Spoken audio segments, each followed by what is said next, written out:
And good evening, everyone. Welcome to Now You See TV. I'm your host, Jake Grant, and tonight we're coming to you not in our normal office. Instead, I get to hang out in Rob Skiba's office next to his signature Nephilim skulls. So I'm having a good time. But tonight we have an awesome show for you for another guest that we often have on the show, Steve Moutria of TorahFamily.org. And tonight we're going to be talking about some verses in Revelation that relate to no more delay. And Steve's going to break this down for us, and it's got some incredibly interesting prophetic implications, whether it's applicable to time that's very near or to a time in the future. It's definitely something that you guys want to check out and definitely dive into this teaching with us tonight. So for those of you who are logged in to nowuseetv.org, you can jump over to the live stream tab and go to the fellowship chat. And if you get questions in there early enough, I'll be asking them at the end of the show for Steve about this particular teaching. And so I'm really excited about this, and I'm pleased to welcome Steve Moutria to Now You See TV. How you doing, Steve? Hey, Jake, doing great. Thank you for having me on the show. Excellent. Now, explain a little bit about what we're going to be getting into tonight. And for those, maybe just a sentence or two of who you are and what your ministry is. Steve Moutria from TorahFamily.org. And pretty much our ministry is all about, for people who are coming into Torah or who've been in Torah for a long time, we look at how do we live everyday life? How do we defend, the Torah? How do we reach out for people? And we have teachings, our daily devotions, which come out every day. And then we have women's teachings from my wife. We have children's teachings from my children. And then we have men's teachings that I make just for men. And we have the general off-the-cuff series. And we also have teen teaching. So we have a full spectrum for the whole family. And we're really excited. Things are moving.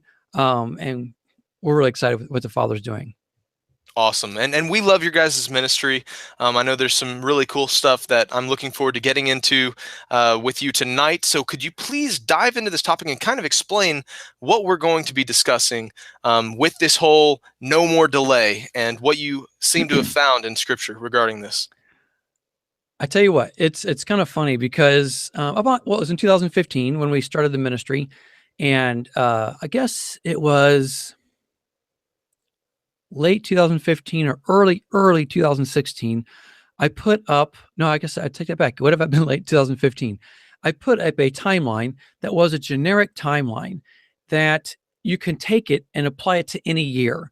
And what it was simply said, if the tribulation was to start in the springtime, this could be a possible layout of how things could look.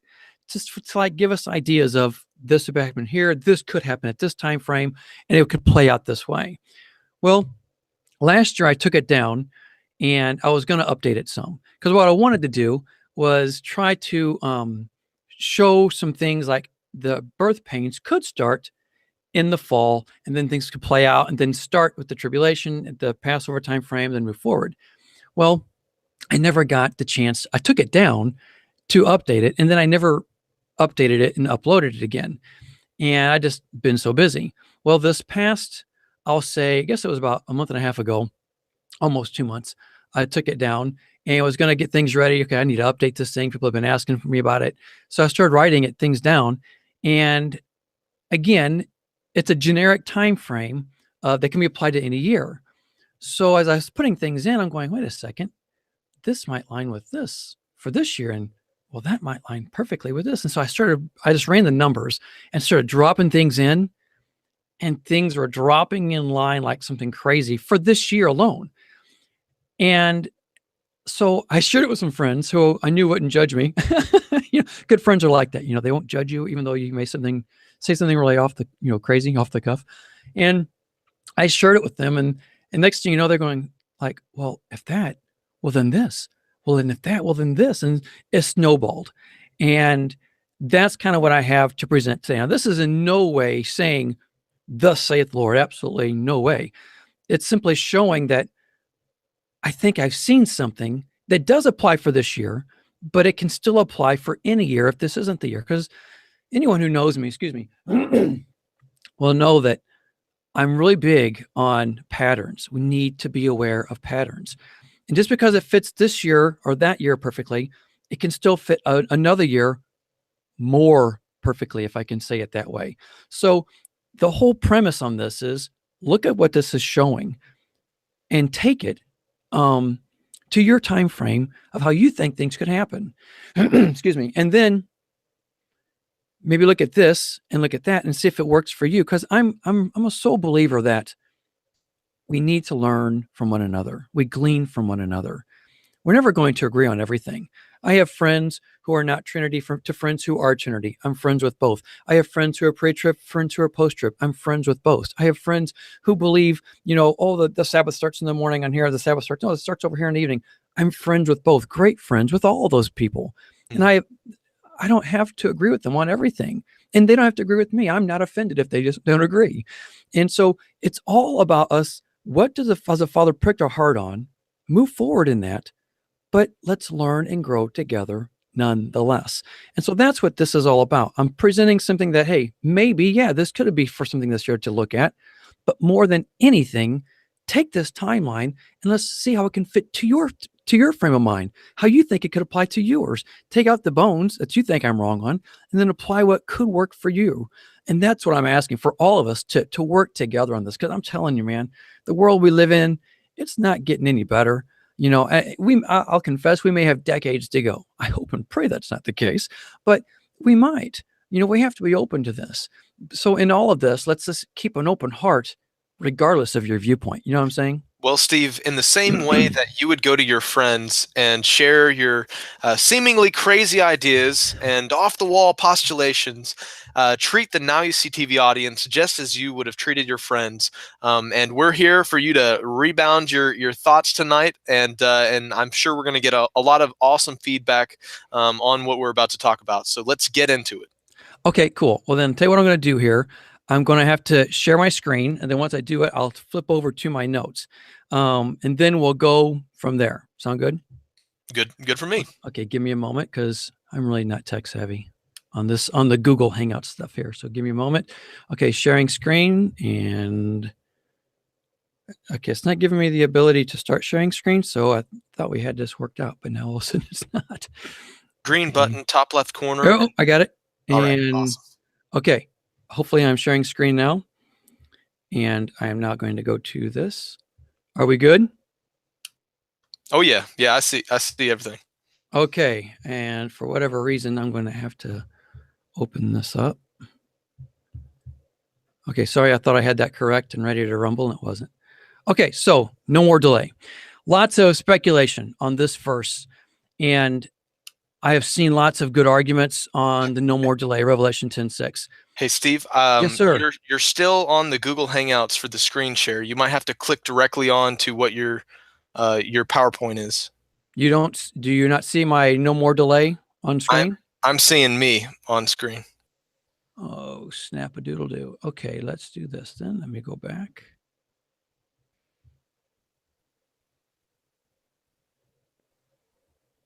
Okay, I'm going to hit stop share screen. All right, let's try this again. All right. Okay, so I'm sharing screen, my desktop. Okay, and if I can get this to work. How now? All right, I see it now. Hallelujah. Yeah. Okay. And let me know when you change your first slide so I can make sure it's changing for our audience too.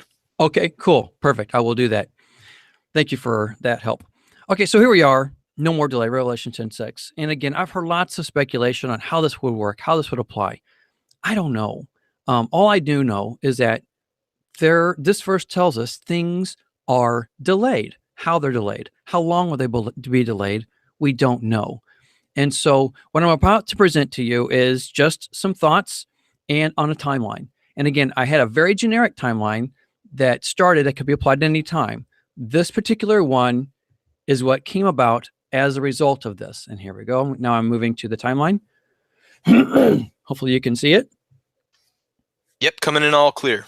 Okay, hallelujah. So this is the timeline that started from nothing and it just grew. And my friends were helping me out and we're all going, oh my goodness gracious, could this really be, And that's the question. Could it be? Some would say absolutely not, because we got this many years I got to go through. Very possible. I'm not going to say they're wrong. That's, if there's anything when it comes to prophecy, I think we all need to have an open book and be open to listening to others' perspectives. Even if we don't agree, none of us are right on everything. And so we need to be open to that. And so with this, all I'm asking is, though, yes, this particular timeline spells out some particular time frames for this year. My bigger issue is, take this timeline and show and see if it can apply to your viewpoint on other years just the same, because we just don't know. All right, so now this is the whole grand scheme. What I'm now going to do is I'll start with a clean slate. Okay, clean slate. Here we go. Where do we go from here? I believe that if the tribulation time is to start in the springtime, and I say tribulation time, I'm not talking birth pains or the 1,290. I'm talking about the 1,260 days, okay, that everyone goes to, the 42 months, and I know there may be some out there who believe in a 7-year tribulation time too as well. Let's just say that it would be the case for you. Then this would be, I believe, the starting point, the Passover time frame. Now, that being said, if you haven't heard my viewpoint, I do believe the tribulation, that being the 42 months, is cut down to 6 months. And I know that sounds so crazy for some people, and there's some notes here. Oh my goodness gracious, I forgot. If you wish, excuse me, I got a cough again. You can go to our website, and this PDF, I loaded it up today just for this show. So if you're watching this show at any time, you can go to our website, torahfamily.org, go under Steve's Teachings. Matter of fact, I might be able to, no, if I do it, it'll be Google Hangouts, so it'll start repeating all over again. Go to torahfamily.org, Steve's Teachings, and then you'll see a thing that says All Steve's Teachings. This PDF is under the written teachings section. Again, go to torahfamily.org, Steve's Teachings, All Steve's Teachings, and it's under the written teachings section, and it's simply titled, if I'm not mistaken, No More Delay. Okay. And this will also be under the video that we'll be putting on the website too, just the same. So this will be under the video. So if someone's watching this video now later on down the road, this PDF will be underneath that video teaching on our website. This PDF will be. So again, so if you want to go there, they have the PDF on your own time on your own computer to watch along. You can do that just the same. So again, assuming Passover is a starting point. Now, that's a big assumption, so let's not forget that. A lot of people have various opinions on when that tribulation would start. All I'm saying is this premise is on starting at Passover, okay? And now, could things be applied, just kind of shifting dates? Very possible. But this is going from Passover from this year. Okay, now, that being said, I'm going to zoom in now so we can get a little closer in. Okay, hopefully you guys can still see this. I'm going to zoom in a bit tighter for us. Okay, this spring, Israel is celebrating 70 years, okay? Celebrating 70 years in the land. Now, granted, there's lots of debates, well, is it the real Israel, or what's the real borders? Regardless of this issue, I think we're still seeing Judah in the land, okay? And yes, you have those who believe they're not real Jews. Well, I struggle with that, believing that they're not all real Jews. Okay, sorry. There may be some who are fake, granted. I'm not going to debate that. But there are real Judah people over there, and they've been there since this time frame of 1948. Okay, now this 70 years, they've been there for 70 years. Well, Zechariah 1:12 is where Yahweh is upset with them. Okay, he's saying, it's like, all these years he's been upset with them. Why? Because they have not been keeping Torah, the law of the land. Now, I find it interesting because 70 years, he says these 70 years, he's been angry with them. Okay. Where in the scripture would this else apply? We're not talking about, excuse me again, we're not talking about the 70 years in Babylon. That was the punishment. Okay. He knew they couldn't obey then. This is 70 years. It marks a time they could obey. They could have made Torah the law of the land. And so far, they haven't. Now, do they have lots of good laws? Sure, it's a mini America in essence, but it's allowing a lot of sin, in my opinion. And let's think of it this way. Sure, we know that they obey for the most part, they observe the Sabbath. But what about the sabbatical years? Okay, have they properly observed that? Where it's even releasing the debts every 7 years? Well, no, that's not been taking place. There's lots of things in the Torah they have not observed. So if we look at this, I believe that Zechariah 1:12 shows us as he has been angry with them for these 70 years. I think this is significant. And so this is really going on a premise. Now, keep in mind also that this 70 years was really marked off starting last November 29th to be exact. That was a 70-year anniversary of when this time frame was declared. So in essence, that part of the 70 years has passed. But now the 70 years, as far as being they declaring it, that happens in May 14th. Okay. And quite honestly, I do not know what that fell on at this moment in time on the Hebrew calendar. But this spring marks where we're seeing a 70 years being celebrated. Now, that being said, I want to move along. I don't want to tarry too long on this point, but Nehemiah 13, verse 7 through 18 talks about where Nehemiah was upset at the people because they started breaking the Sabbath. And then it's in verse 18 of Nehemiah chapter 13. He says, now you are stirring up more wrath against Israel because of them breaking the Sabbath. And the point was they were stirring up wrath against themselves. Well, here they are back in the land, same situation, if you will, like as in Nehemiah, they came back to the land. Well, now they're back in the land.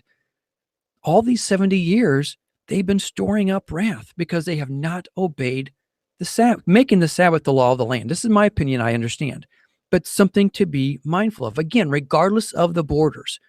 Yeah, we all know the borders aren't right, but what little they have not made Torah the law of the land. Okay, now moving to the next point.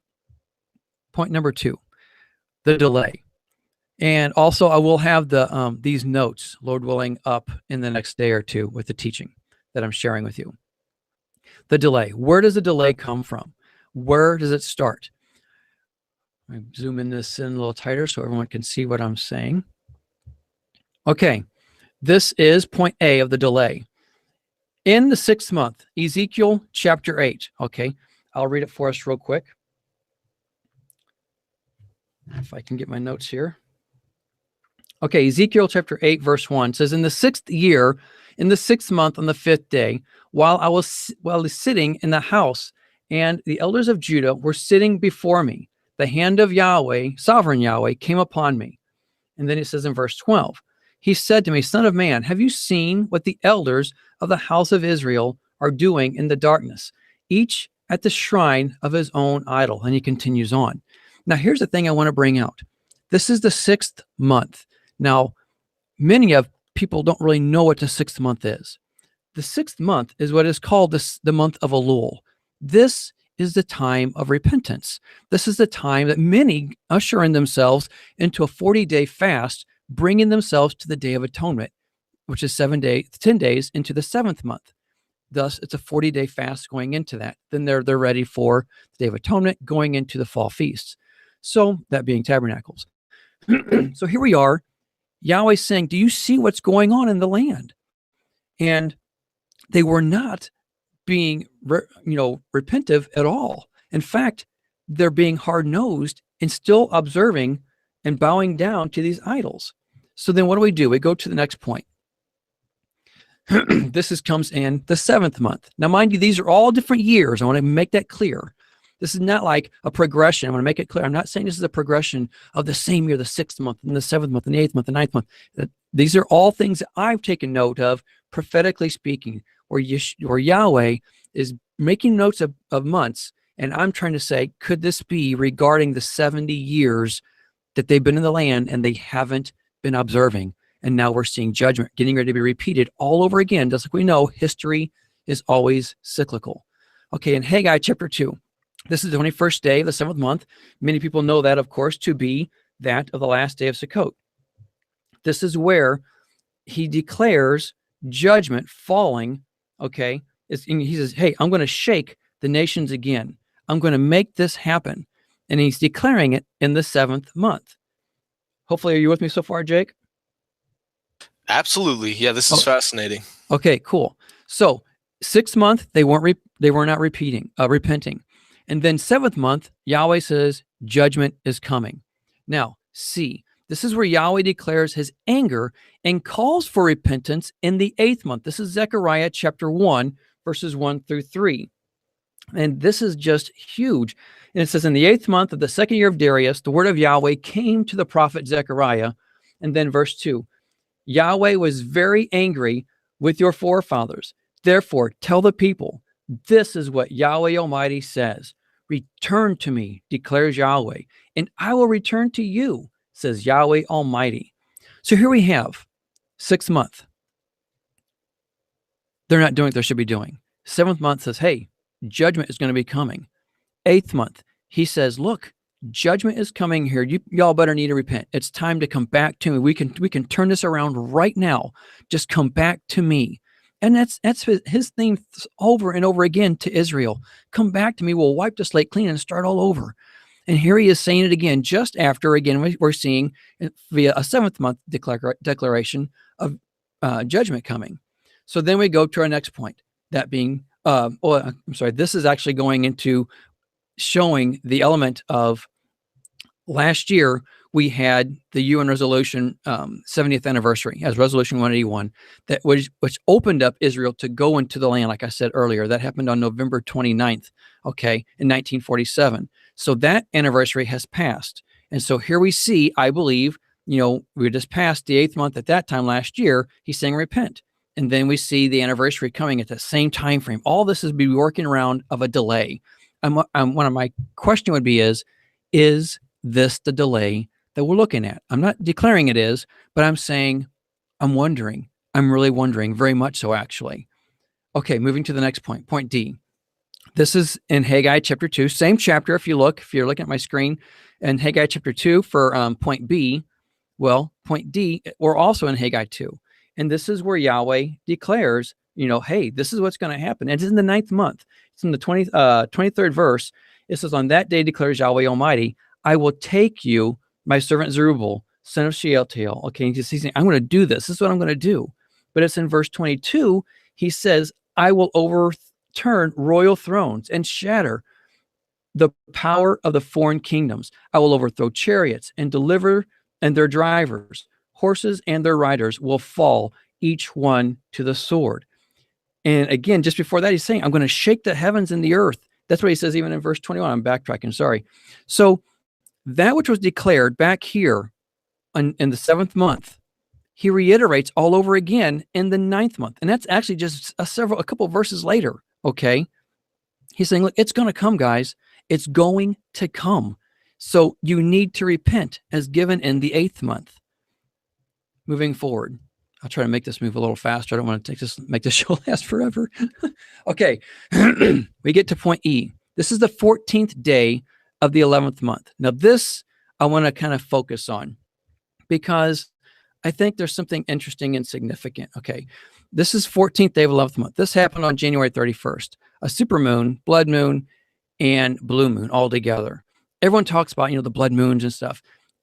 And they kind of downplay them because, quote, nothing happened. And I agree.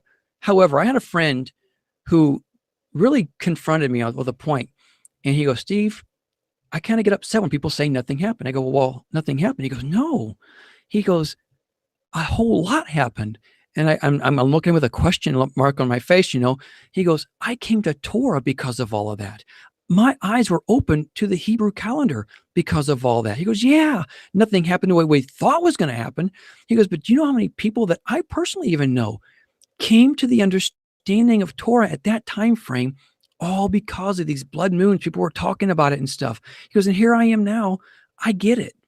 So I don't want to downplay, all that stuff, and I look at, Mark Biltz, man, here's a guy who's done a ton of work. He's taken a ton of flack from people. But man, he's done a great service, I think, to us to show us things. And I think we just can't blow those things off. Now, am I saying anything significant with this particular one? No, I'm not. I can't guarantee it. But what you're about to see, I think we can't ignore it. That's what I want to bring out. We can't ignore it. So going to that point, next one, the judgment still delayed through the 24th day of the 11th month. Okay. This is, I think, absolutely huge. And so bear with me for a second. I want to do some reading. I'm going to move my microphone over here. All right. So Zechariah chapter 1, it says on the 24th day of the 11th month. Okay, this is the time frame. And then we get to verse 11. Again, Zechariah chapter 1, verse 11 here. It says, "And they reported to the angel of Yahweh, who was standing among the myrtle trees, we have gone through the earth, throughout the earth, and have found the whole world still at rest and peace." So here we have the judgment that was declared here and said was going to come here. Now he's saying we're down to the 24th day of the 11th month, and it still hasn't happened. Okay, so far the world is still at peace. Now, granted, yeah, there's wars, rumors of wars, stuff like that. But as far as the tribulation goes, the birth pains, the world is still at peace. And I've wondered many times if this could be the sealing, which takes place in Ezekiel chapter 9, verses 3 and 6. This is where you see the angel goes forth and starts marking people at the temple and stuff, marks them. And this is very reminiscent of Revelation chapter 11, where we see the temple being measured and marked, the people marked at the temple.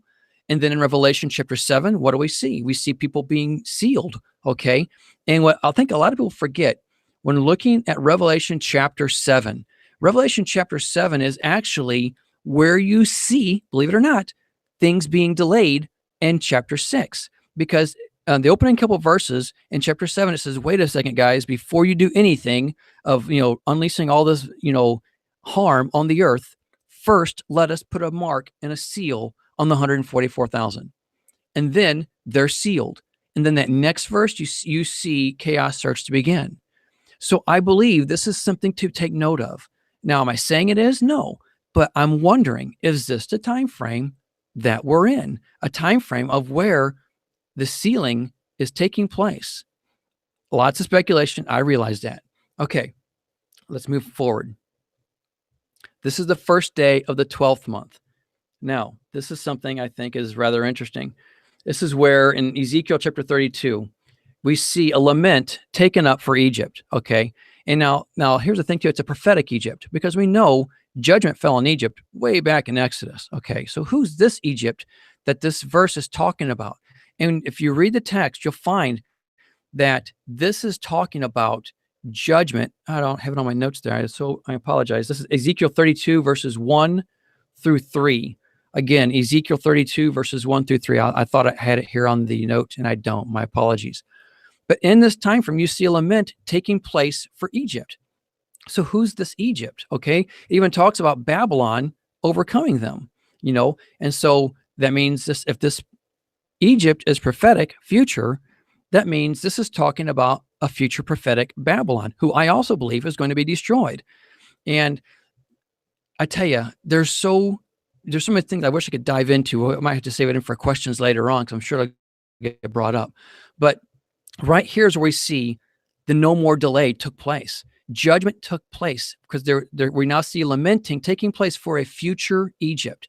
Okay, not a physical Egypt, but should say not the physical Egypt that we know of today, but one who takes place in the form of Egypt today. Who is it? I don't know. I have my speculations, but we see judgment taking place at this time, and it's noted in the 12th month. So no more delay. Somewhere between, I would assume, between the first of the 12th month and between the 24th day of the 11th month, we should be seeing something taking place. Now, again, this can apply to any year. This is what I want to bring forth. This can apply to any year. That I think, if we're going to take prophecy as cyclical, this is something to be considered. Now, moving to the next point. This is where I believe, I'm going to pull out so you can see where we're looking at. Ooh, it's a little too far. My apologies. Let's zoom in some.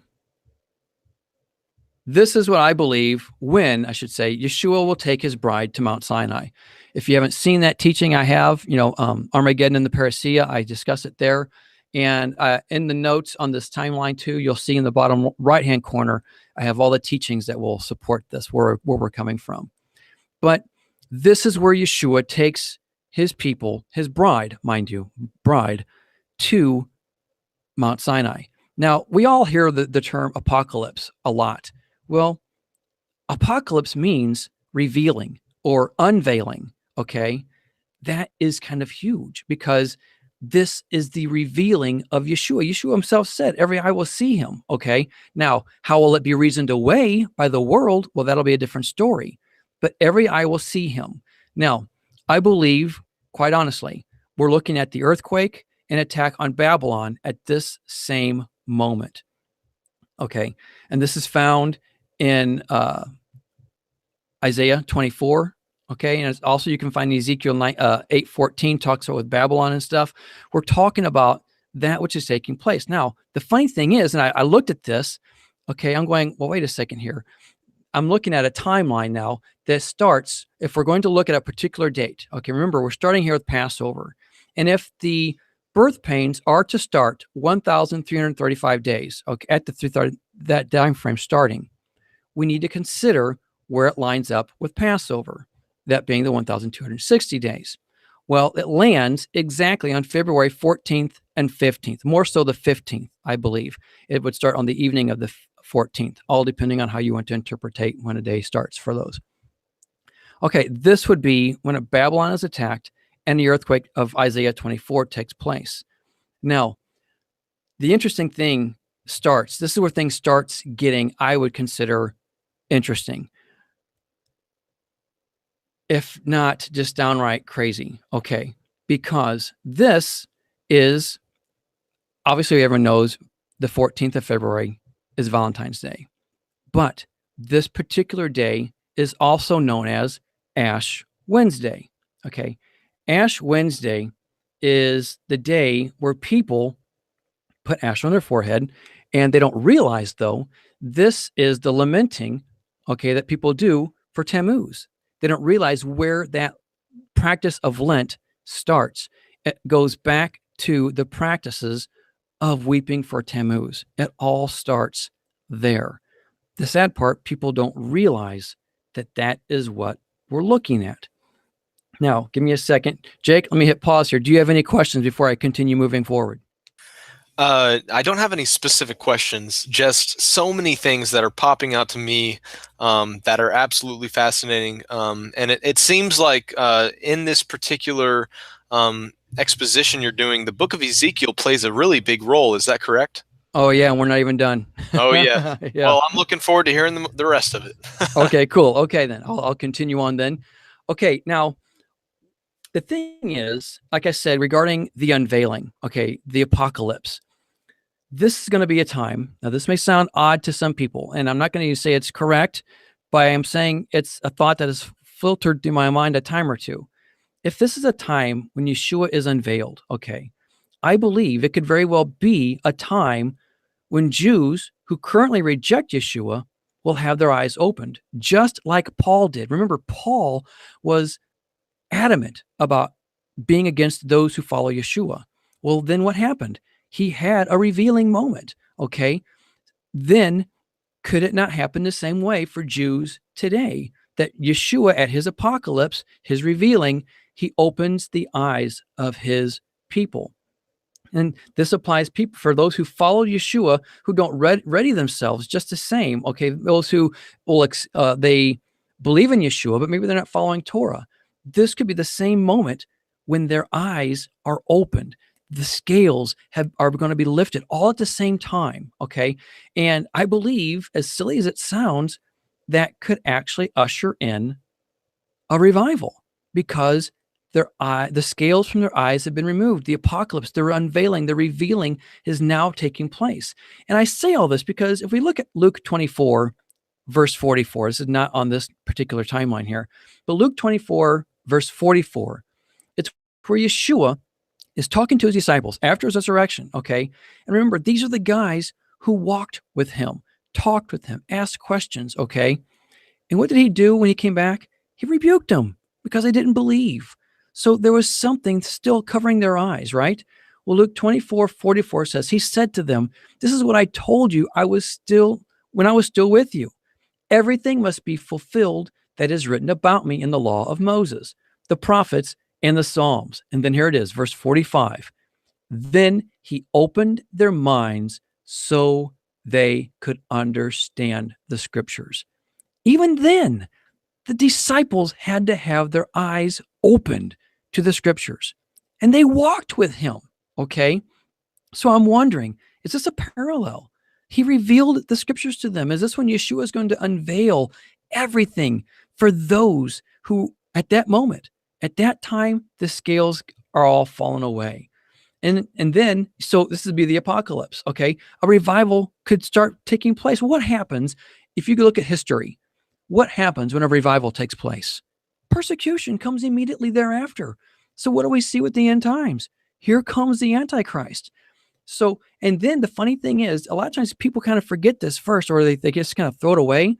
But Revelation 14:6 says that everything ends when the gospel has been proclaimed all over the world. Well, how is that gospel proclaimed all over the world? It's because everyone who had the scales removed from their eyes, man, they got bold, they got strong. They knew, yeah, okay, sure, things are not happening the way they may have anticipated, but they're rejoicing because they now perfectly understand. I get excited thinking about it. I'm sorry, I'm getting goosebumps. So I can see this really, it just makes perfect sense because every eye, they're going to see. And then here's the thing. I've had somebody ask, well, Steve, how in the world can you reason away or, explain away, I guess I should say, if everyone saw Yeshua coming, how can you explain it away? Well, think of it. Let's say we see Yeshua coming, okay, and you just massive bright light, like a blink of an eye. We saw it. And then maybe Babylon is then nuked at the same time. What's the world going to say? Oh, well, yeah, what you saw was the glow in the atmosphere of the nuclear explosions. Who knows how they're going to reason something away? But I can promise you the enemy is real good at what they call wagging the dog. They don't want you to see or know what took place. So they divert your attention. Oh, no, this is what really happened over here. Now, will it happen this way? I have no idea. All I'm saying is it makes sense of how the enemy, his tactics are always the same. He doesn't change. All he does is try to twist the truth instead of try to let it be revealed for what it truly is. I hope and pray that's making sense. And I'm trying to scan these notes faster because it's taking longer than I had hoped for. My apologies. Okay, now, so this would be the start of the 1,335 days. As I made mention, this is Ash Wednesday. This is a time that I think people don't realize. Now, something I also want to bring out is Ash Wednesday, okay? The day before Ash Wednesday is what a lot of people don't know is, well, I take it back. A lot of people do know. They don't realize the connection. It's Mardi Gras. Mardi Gras is called Fat Tuesday. Well, what is that day really representative in the Catholic Church? It's the day where people go in and, if you will, partake of all the sin they can because they know the next day, Ash Wednesday, they have to commit themselves back to the Father all over again. So what are they going to do? They're going to take up all the sins they can before they got to go give something up on Lent, Ash Wednesday. Okay. So what we're looking at here, if you look at Isaiah 24, I'm not going to turn there right now, but if you're taking notes, anybody, Isaiah 24 verses 5 through, I'm going to say, I don't know, verse 13 or so, you'll read where, oh, and by the way, Isaiah 24 is all about this massive earthquake that's going to be taking place. Well, verses 5 through 13, you start seeing where people are, being rejoicing in the street. You'll see it even talks about merrymakers, and then all of a sudden there's beer, there's wine in the streets. They're all having a good time. Well, this is very reminiscent of Mardi Gras. And then if you go to the next few verses in Isaiah 24, verses 14 through 16, it talks about Isaiah hearing all these praises, people giving praise to Yahweh here and praise there. And praise would be a good thing, we would think, right? But Isaiah ends out those few verses by saying, woe unto me, these people are treacherous. So yeah, it's good that they're giving praise, but they're treacherous people. In fact, it almost could say, these are the people who are just out partying, and now they're going to come and give praise to God? They're treacherous people. Do you see the connection? So just like we have an Ash Wednesday that happens to fall 1,335 days, okay, which is actually the 75 days before Passover, this lands on Ash Wednesday, lining up with the day before being that of Mardi Gras, all lining up with the great earthquake of Isaiah 24. That being, which I personally lean, could very easily be the time when the birth pains begin. Okay. Now, I Hopefully I've covered all my notes good enough on this. And like I said, I'll do my best. I'll post these notes when we post the teaching as well. Okay. Now, so moving forward, I want to go to point number 4. Okay, this is Purim. Now, I don't know about you guys, but I had a friend share a video with me back in 2015. Let me scroll this up so everyone can kind of see a little closer. I'll zoom this in some. Oh, I went too far out. My apologies. Go in, Steve, not out. Here we go. Okay, this is Purim. And a friend shared a video with me of this young boy. I say young, I think he's a young teenager. And I think his name was Nathan, if I'm not mistaken. He had this dream. He was a Jew over in Israel. And in this dream he had was all about the end times. And a lot of people were like talking all about it. And I looked at it, it was very interesting. Well, one of my friends brought forward and saying, Steve, do you realize that in his dream, it's lining up with what we're having on this timeline? I go, what do you mean? He goes, well, if I'm not mistaken, he said there was something like 2 weeks between America being destroyed and then Israel being attacked. And he called it the Gog and Magog, if I'm not mistaken, in his dream, or he associated it as such. And then he said, Steve, he said, what if this attack on Babylon and destruction through an earthquake takes place here on this date? Well, 2 weeks to the day later, we land on Purim. That matches with this young boy's dream. Not saying his dream is right, not saying all that. I'm just simply saying, oh my goodness, look at this parallel. Something for us to consider. Now, moving forward. This is the 5th. This would be the Antichrist himself when he sets up the Abomination of Desolation. Now, this is always going to be, this would land 45 days later after the 1335. And it happens to land on Easter, which is also this year, the Jewish Passover. This would be, if we go in conjunction with the 1260 and the 1335, this lands precisely on the 1,290-day marker given to us in Daniel chapter 12. And the funny thing is, I say funny, I guess I don't want to say funny, but interesting thing, I've never in my life associated the element of Ash Wednesday and Easter being the 45 days between 1,335 and the 1,290. I've just never associated it. But that's the same. And now, if you look at websites and stuff, they'll say it's 46 days between. That's because they're counting both the end date and the start date. But this 1,290 is a different count. You're starting, the 1,290 starts forward. So it's still 45 days between these two markers. And Steve, yes, if I could just interject this, for those who are unfamiliar with the 1,335, the 1,290, the 1,260, could you just give us a very quick synopsis of what those different time frames are and what they're referring to? Yeah, I'm glad you said that. Thank you, Jake. The 1,035 is mentioned, again, both of these are mentioned in Daniel chapter 12. And the only thing that's given to us regarding the 1,335, it says, blessed are those who wait for and reach the end of the 1,335. That is all that's given. Point, period. Okay, I want that to be clear. So you can take it and you can run with it, whatever you want to make it mean for you. So all I'm simply saying is, this is what I'm saying. Could it be this? And let me elaborate on that in a moment here too. And the 1,290 is actually a verse before, and in Revelation 12. I'm sorry, I don't have it pulled up in front of me. I think it's like verse 10, 11, 12, something like that. It's definitely chapter 12 of Daniel. And it says that from the issuing of from the time of the abomination that causes desolation is set up to the end, there will be 1,290 days. So these are two time frames that are separate from the 1,260, or that many associate as the times and half a times, the 42 months. These are the question marks that people have always questioned. What do these mean? Where do they apply? And I think this could answer that question. If it's this year or not, I don't know. But for future references, this could be something for us to look at just the same. Because in the past, I don't know about anybody else, I've always tried applying the 1,335 and 1,290 having different endpoints, meaning the 1,260, the 1,290, and the 1,335 all starting at the same time, but having different endpoints. But as I started looking at that, I'm going, well, man, when Yeshua is there reigning in Jerusalem and all is going good, that would be the end of the 1260.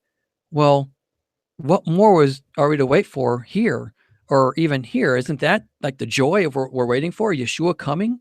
So it made more sense to me. They should have different starting points instead of having the same ending point. Okay, so different starting points. All sort of should be starting instead of having the same starting point.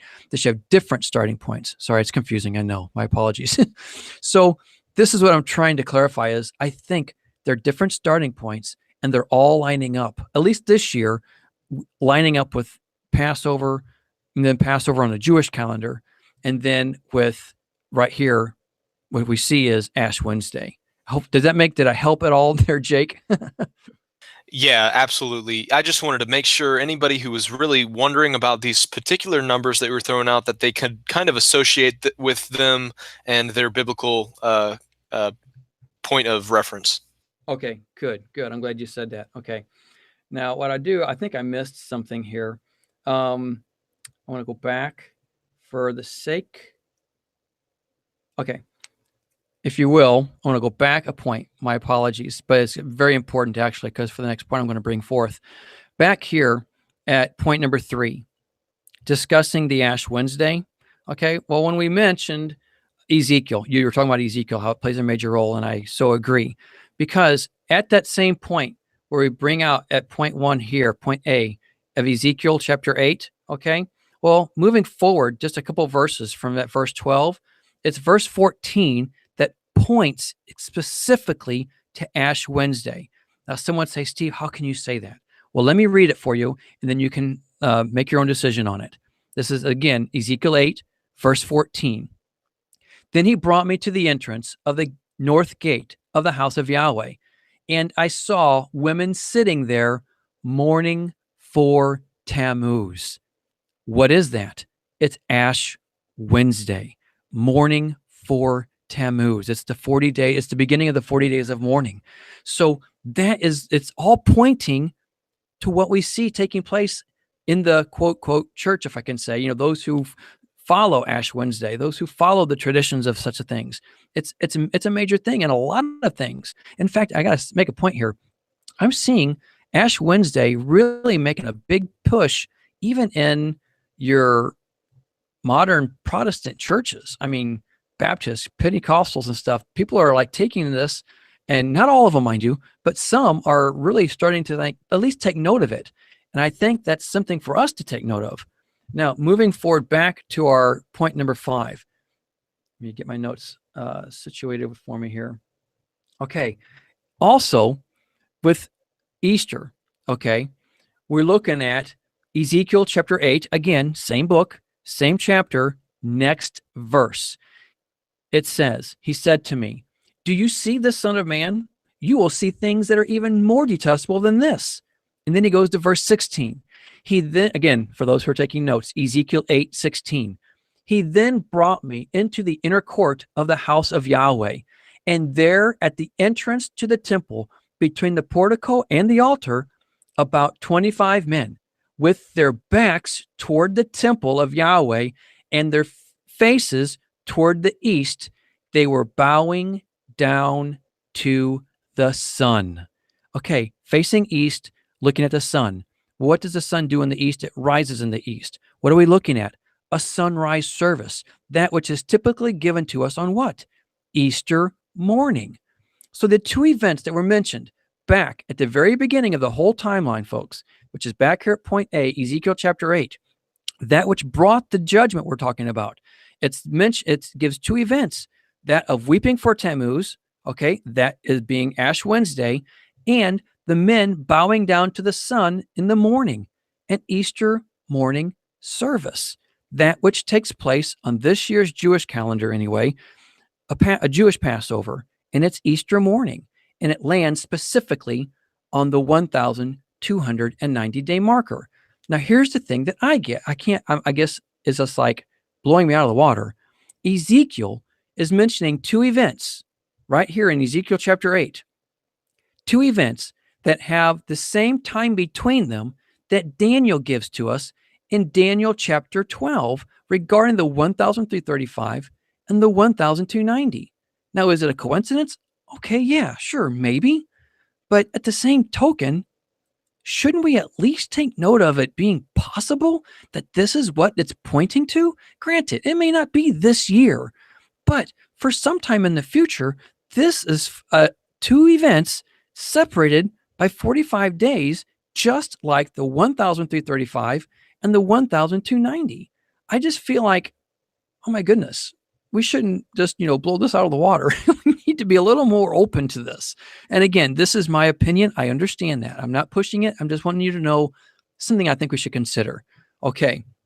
Now, up here, you'll see this is the anti-Messiah sets up the abomination of desolation. This takes place, I believe, or on this timeline anyway, it takes place on Easter morning. Okay. And this is when I believe Judah will notice and they flee.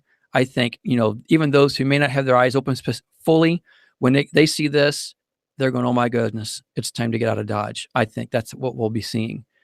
Okay. Now, moving forward, let me get my timeline up. Okay, the next thing, I thought I clicked it. I guess I didn't. Okay, Passover. Now, I know there's lots of different calendars out there, so please understand that I'm not declaring my calendar right. Okay, folks, that's not the issue. And there's so many different ways of interpreting it. I'm not opposing to anybody on that. I'm very open to those things, and I enjoy discussing it with people.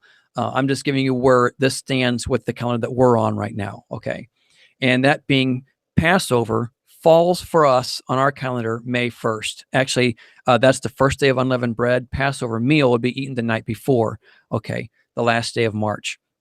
And this is when I believe, and just speculation, but we know according to Revelation that, and it's Revelation 12, and actually, and mainly in the 13 area, where we see the Antichrist is given authority to go and conquer the saints. It says he's given authority to conquer them.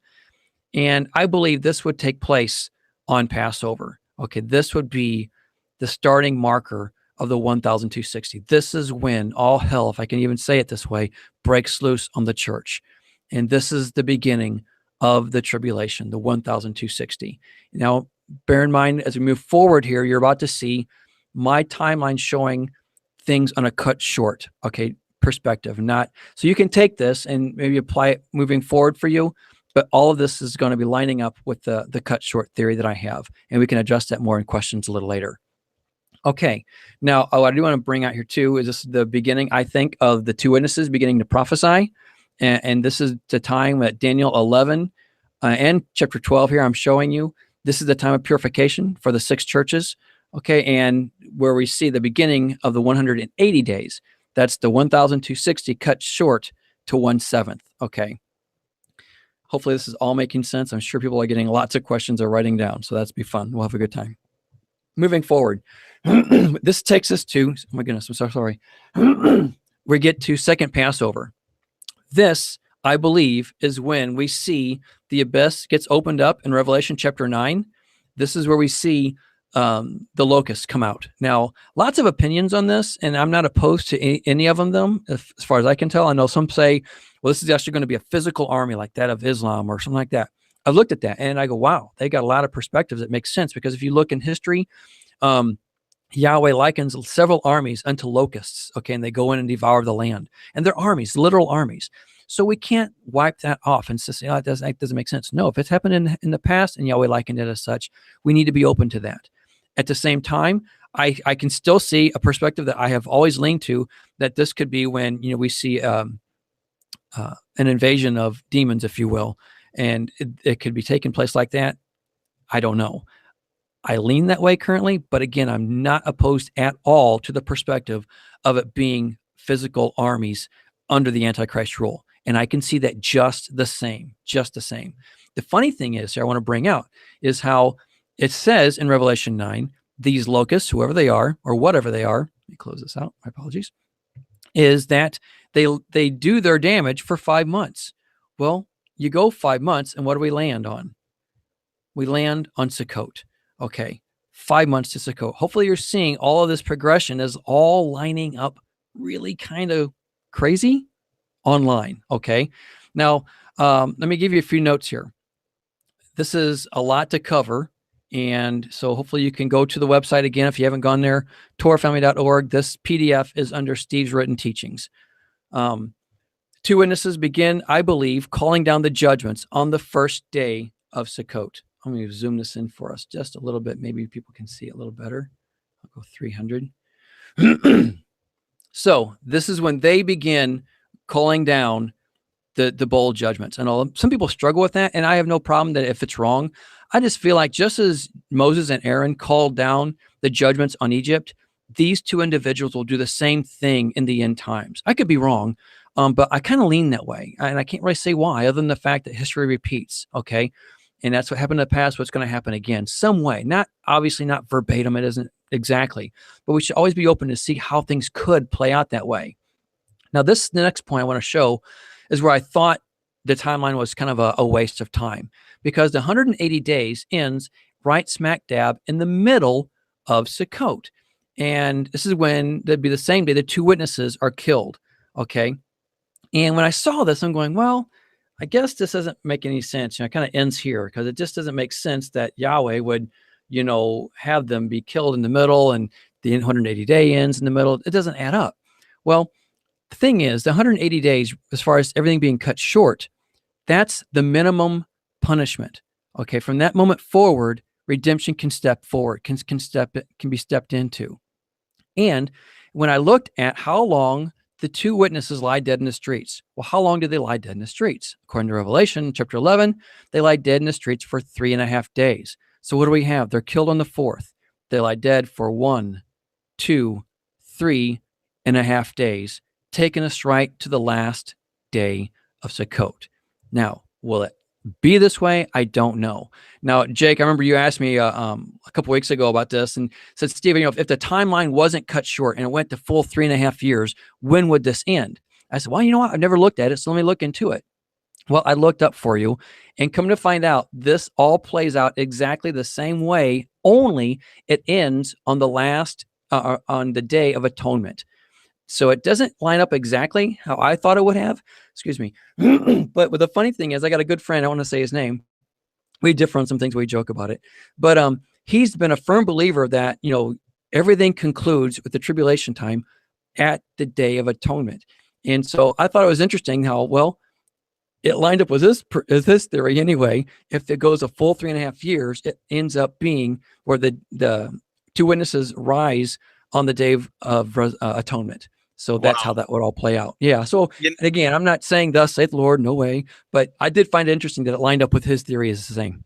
With that topic, I know some people may be unfamiliar with your cut short kind of study that you've done.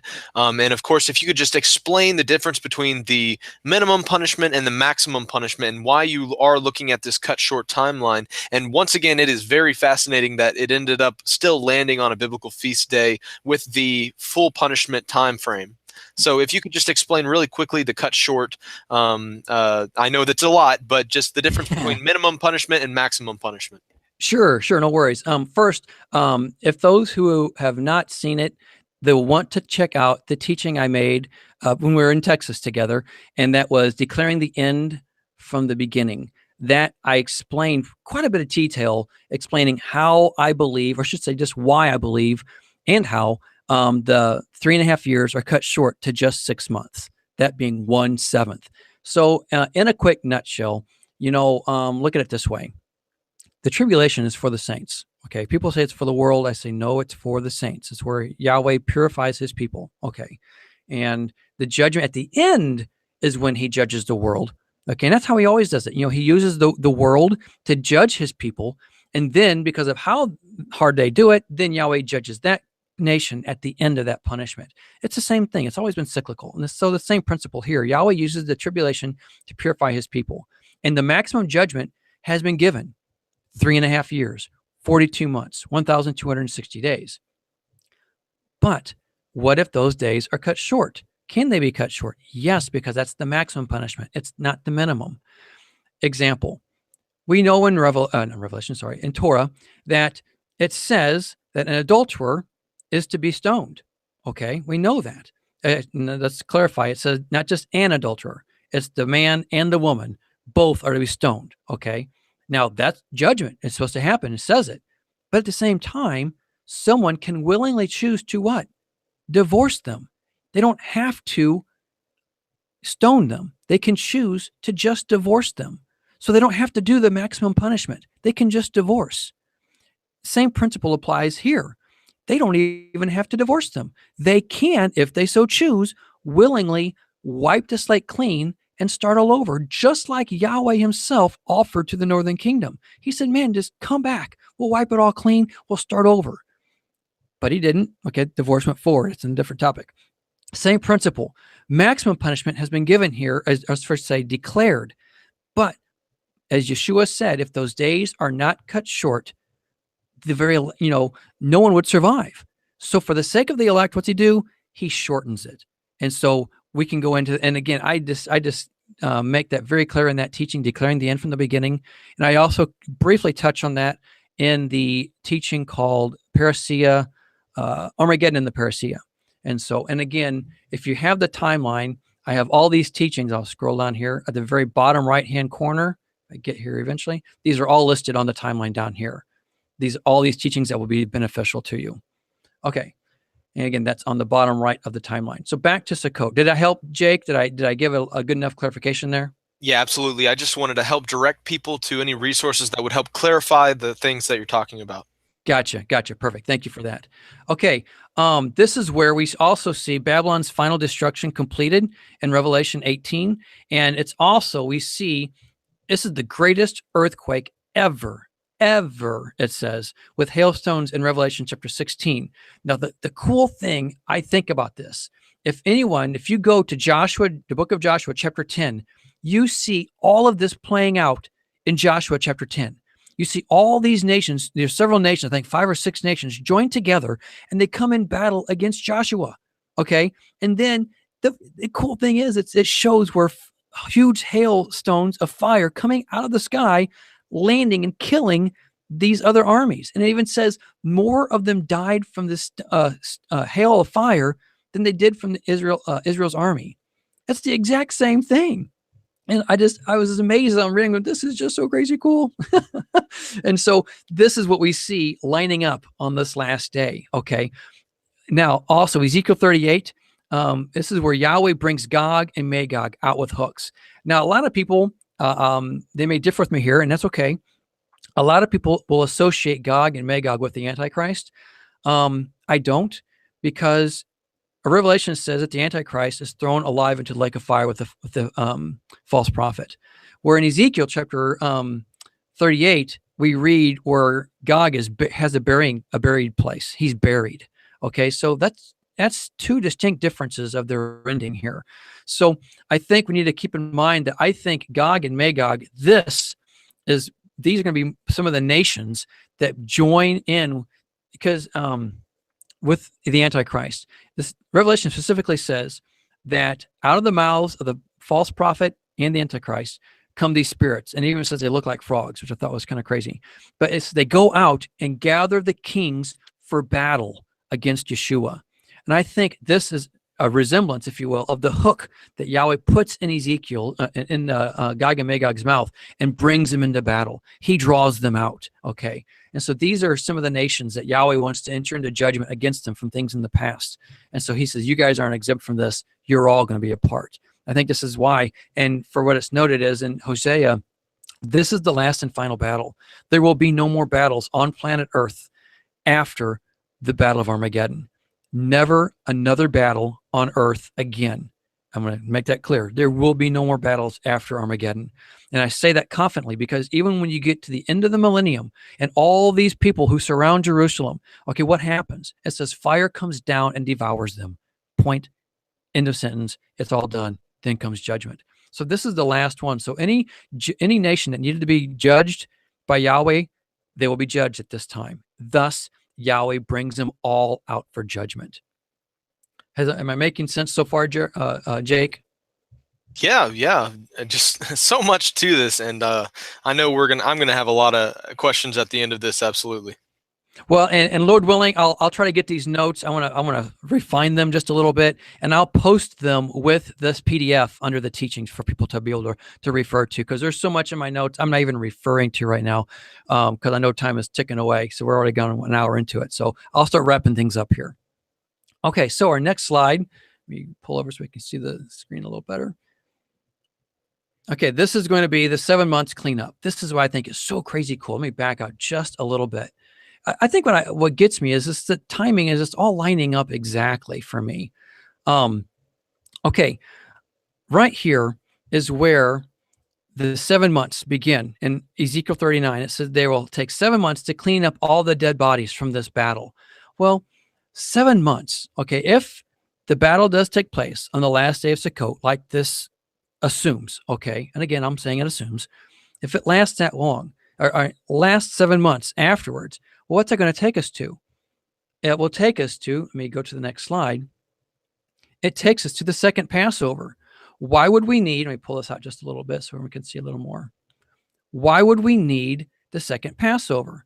Well, if you go to Numbers chapter, I think it's in chapter 9, if I'm not mistaken, it's where we see Yahweh providing the second Passover, not only for those who've touched dead bodies, but for those who are on a long journey.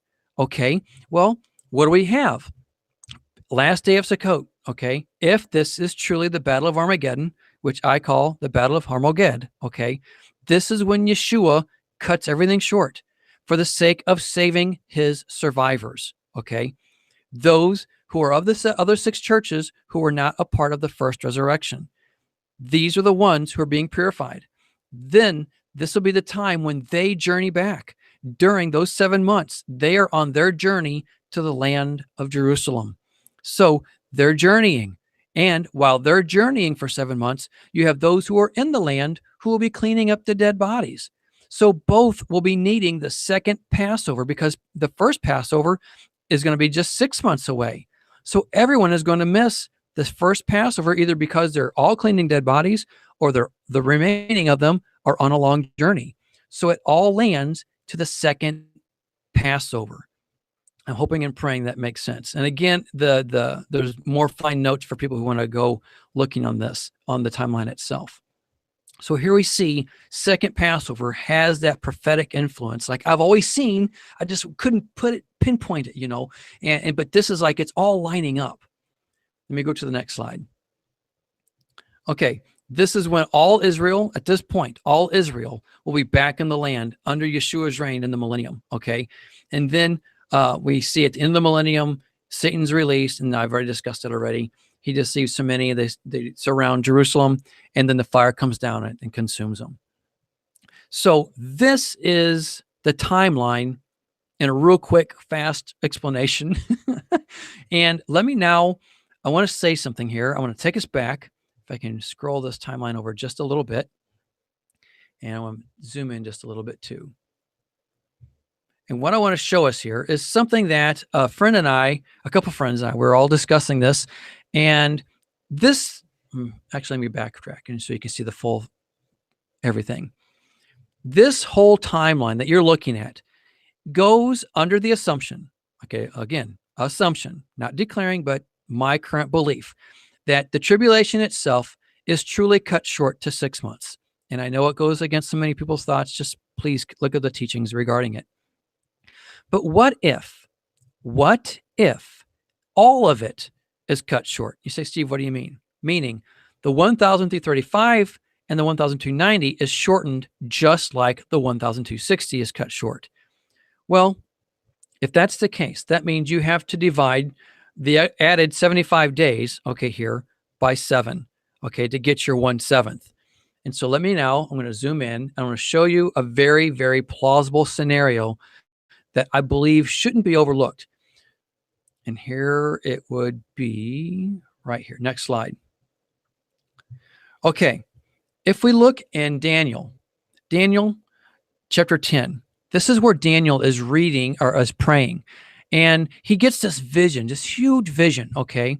And it's all about the end times. Really, I mean, from his current day and moves forward all to the very, very last days. It covers tons of years. but focuses then on the little horn, all this in the last part of it. Once Daniel got that vision in Daniel chapter 10, as I'm highlighting right here, when he got that vision, he immediately set himself to prayer because he wanted understanding. Well, it says he did this for 21 days, okay? And it's in verse 12 through 14, right in that area, where the angel comes to him and says, ever since you set yourself to prayer, I was sent to you, to seeking understanding. I was sent to you. Well, we know he did this on the third day of the first month, according to Daniel chapter 10. The third day of the first month was when he set himself to understanding. Now, again, I'm even giving you the first month here, okay? So we're in the time frame of Passover here. That's when he started seeking understanding. The angel said, when he got to him on the 24th day, which is here, okay, 24th day of the month was when the angel arrived. And he said, I've been fighting with the prince of Persia for 21 days. Ever since, that's when I started fighting him. Well, 21 days. That takes us back to the third, okay, the third day of the month. Now, the interesting thing is, I'm pointing these two dates out is because if you cut the 1,335 and the 1,290 short, they land right on these two dates. So the third day of the first month would be the 1,335 if those are cut short. And then the 1,290 would start on the 10th day of the month. All I'm showing you is that that's something possible. Do I believe that it's going to happen? No. But because when I see this mentioned in Daniel, I'm going, goodness gracious, we can't just overlook this. And here's my my viewpoint here. I want to kind of say something. Let me pull it back out again. I believe that if nothing happens on this here date, the 1,335, if nothing happens then, I would say I'm highly skeptical if anything's going to happen beyond here. Okay. Because yeah, I would be open to things starting on this first day, as I mentioned on the screen dot, but I just don't see it. To me, it's like, it's got to be all of it. Cause to me, the time that gets cut short is only the time of persecution, that which is, he has to save them from this. Because I think these first time were the unveiling the apocalypse, the revealing of Yeshua, that's going to be the beginning of the revival, that everyone gets excited because suddenly they understand, they see it, and I believe that would be when things really start taking place. And then, like with any other revival that's taken place in the past history, hard times come, and that would be the Antichrist. It'll be the hardest, persecution of all. So am I open to these two dates and the green dots? Yeah, sure. But I really lean that if nothing happens over here, I'm just going to be really, really, really skeptical. And I got to be honest with you here. I'm kind of skeptical even of this date. You say, Steve, how can you say that? Because you just made all this presentation. Well, to me, I'm just not seeing things taking place in the world right now like I thought would happen beforehand. I know the next question is, well, what are you looking for? Well, my answer would be, I don't know. But I thought I would see something more than this right now. Okay, I know that sounds silly. So yeah, I'm skeptical because I thought we'd be seeing more hard times, or at least signs of something. Now, if someone would say, well, Steve, even Yeshua said, it's going to happen like this. It was going to catch everybody off guard. I agree. And so that's why I guess I'm holding out hope that this could still be possible. And that's where I'm at right now. Now, to show something here, looking at the next slide. So what I'm looking at right now, you have Fat Tuesday on Tuesday, of course, and then Ash Wednesday. And then on our calendar that we follow, the new moon happens at 23:05. Okay, that's officially, that's the next day. So the first day of the year of the month would be the following day. I know that's confusing, so let's just kind of omit that right now because everyone's got a different calendar they're following, so I don't want to make that confusing. So what I'll do is say this. Where I'm looking at the last of the closing out of the Wednesday, because I feel the Wednesday has to happen. All of Ash Wednesday has to be completed, because in the prophecy, or where Yahweh is showing him in that book, he's saying, "Do you see this? This is taking place." So I feel like these things have to be completed, and then the judgment happens. So the first thing has to happen. So I'm leaning to let's get out of the Ash Wednesday. I'm looking more at into the evening hours to maybe the evening hours of the 15th. I don't know. If nothing happens by the end of the 15th, then I will personally say, well, then, hey, I'll take this time frame and see where it goes for next year or the following years and to come. Because I do think this 45-day period that I feel stumbled upon between the 1,235 and 1,290 and how it lines up precisely with Ash Wednesday and Easter. I don't know, guys. I just feel like that's something we can't omit. You just, blow off. So I'm always, if nothing happens this year, trust me, I'm going to have my eyes open in future years to be looking at that time frame for sure. And also, but if nothing happens here, of course, you have the third day mentioned from Daniel chapter 1, or Daniel talking in the first month. That would be here on Thursday, April 19th. But again, I am very, very, very, very skeptical of that. If nothing happens back at this time frame, I'm pretty much like, yeah, I'll just be looking for another year with watching, of course, the other time frame, but I'm looking at this only. That's me as a nutshell. I have other notes we could cover, but I think it'd be more appropriate this time, Jake, if we open up for Q&A, don't you think? Yeah, absolutely. What a wonderful presentation, Steve. And we always really love your humility whenever you're bringing these topics that you're studying out onto Now You See TV. And really, this isn't date setting, which some people might be saying. What it is, hey, let's keep this on our radar. Let's pay attention so that we're watchmen that are prepared if things do start to kick into action when these dates hit. And so I really appreciate your approach to that in particular, and how you kind of presented this in a very, guys, let's just pay attention to this way. Thank you. I appreciate that. And again, I mean, anyone who knows me, and they're going to know that, I look at things and I try to go, how does this apply? How does this apply? And I'm always trying to think that. And last summer, I was really looking at, boy, I can see how the birth pains could begin in, the fall feast days, that being Sukkot. But I've always believed, especially in the last couple of years, that everything will definitely end on the last day of Sukkot. But I was looking at how it could be a full cycle. The birth pains start at the end of Sukkot and everything ends at the end of Sukkot. And then as I'm looking at this, I'm going, well, wait a second, maybe this is the delay. Maybe things could have or should have started something of that nature, but he's delayed and the delay and the delay. And then the angel comes out and says, there'll be no more delay. And thus we see the 1,335, this is the time frame when things will start. I love looking at it. I'm always open to other people's perspectives, and because we all learn and glean from one another. Awesome. Guys, whenever Steve called me up, I just had a few things that I wanted to throw out there, because when Steve called me up, I'd been doing some research of my own, and some of the research he brought out in this particular teaching threw up a bunch of flags for me, and he was filling in kind of places where I was studying out and I'd missed, and it was really exciting. And some of the things I just wanted to bring out about this teaching was the whole concept of Ezekiel and the sealing, because we see that parallel in Revelation where the seal of God is gone out and the angel's like, hold up, wait till they're all sealed, and then judgment falls. And we see that parallel in the book of Ezekiel, where the guy with the linen robes goes and marks the head of all those. Exactly. All those who mourn and lament over the sin of Jerusalem and the sin of the people.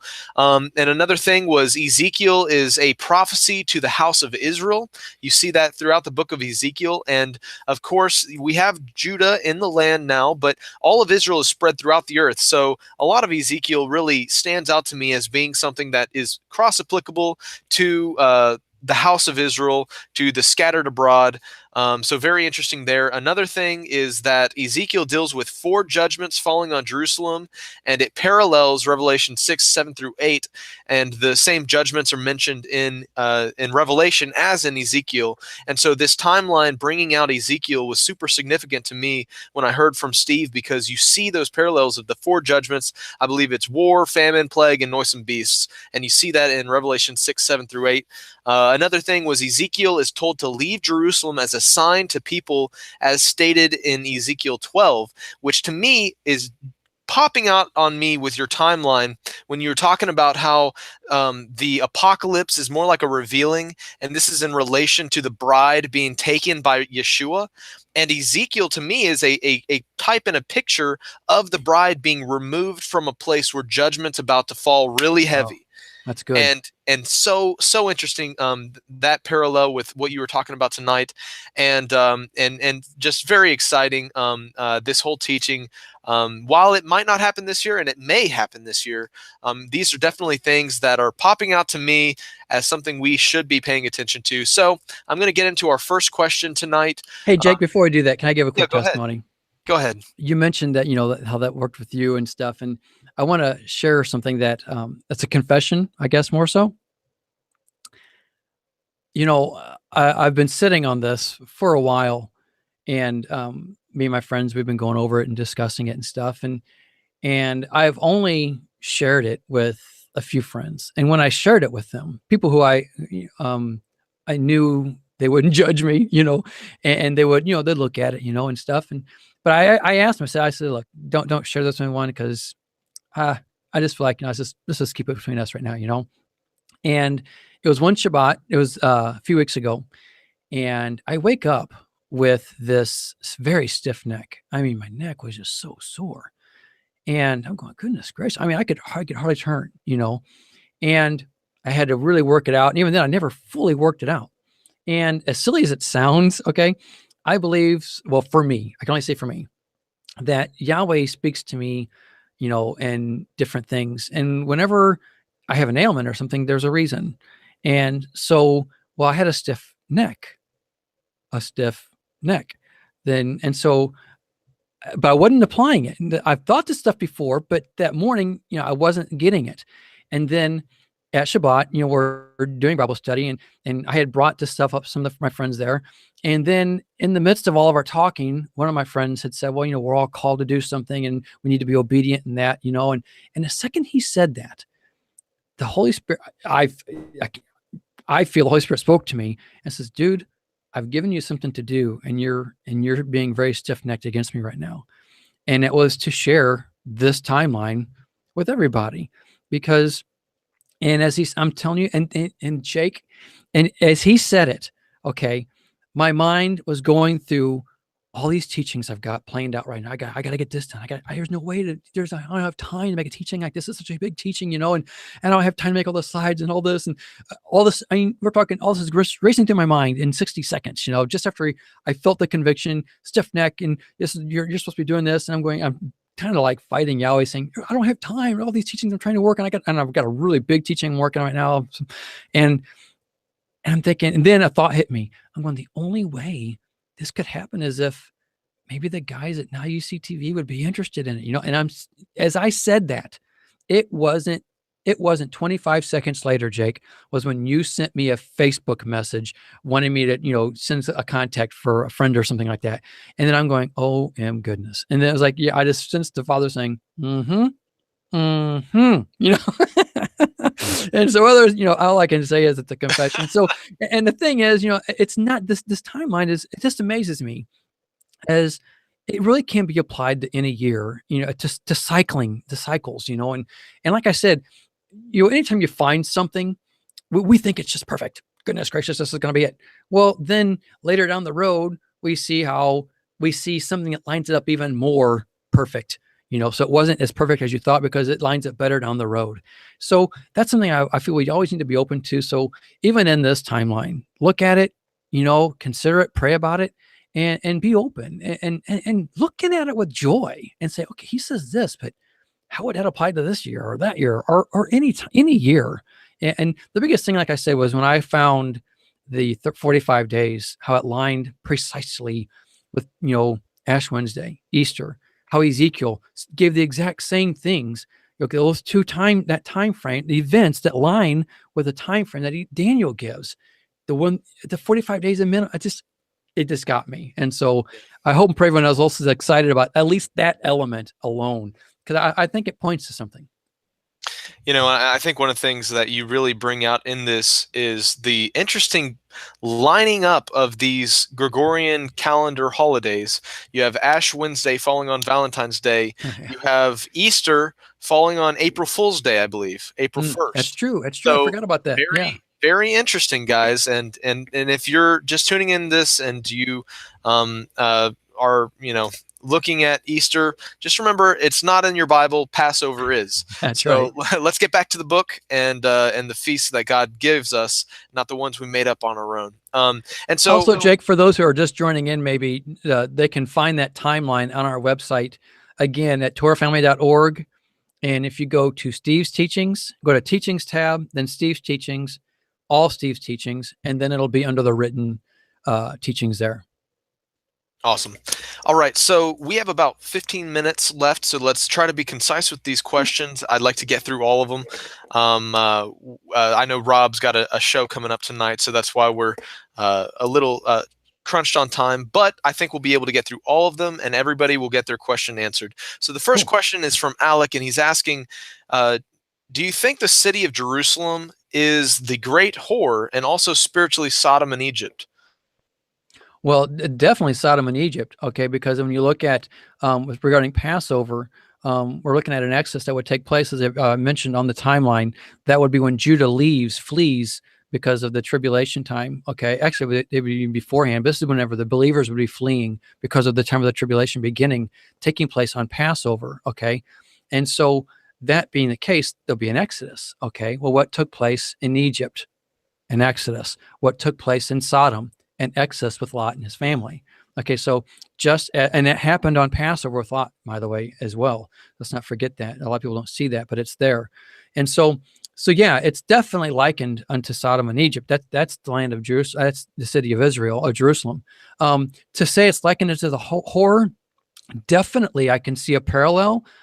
Is it that specific one that we're talking about? Could be. I struggle with that. I really lean to the Babylon being, linked in with the United Nations, and the United Nations obviously has their base in the U.S.